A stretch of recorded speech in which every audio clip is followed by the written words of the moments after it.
People often decide who someone is before they ever hear them speak. It was late afternoon at a city bus terminal, the hour when daylight softens and everyone seems tired in the same way. Commuters stood with coffee cups and paper bags, watching arrival boards flicker. Near one of the benches sat a man with a worn jacket and scuffed shoes, his bag tucked neatly at his feet. He wasn't asking for anything. He just sat there, calm, letting the noise move around him.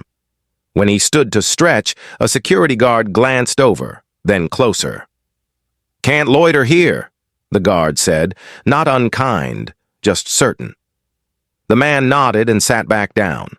He didn't argue. He didn't explain. His patience felt practiced, like something learned over time. A few people nearby looked away. Others pretended not to notice. Minutes passed. A woman dropped her ticket and the man picked it up, handing it back with a quiet smile. A child waved at him. He waved back.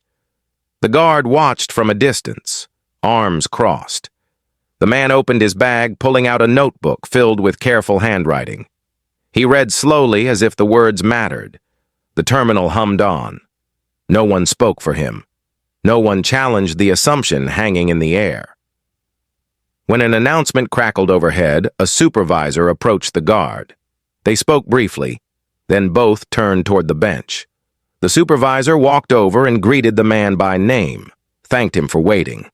It turned out he was there to meet city officials, an architect consulting on a shelter redesign, arriving early by bus to understand the space firsthand.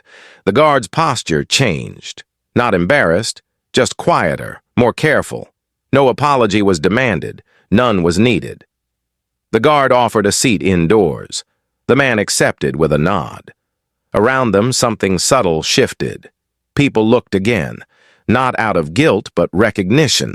Judgment had passed through the room and left behind a lesson instead of damage. If this story stayed with you tonight, subscribe for more quiet stories about kindness and dignity.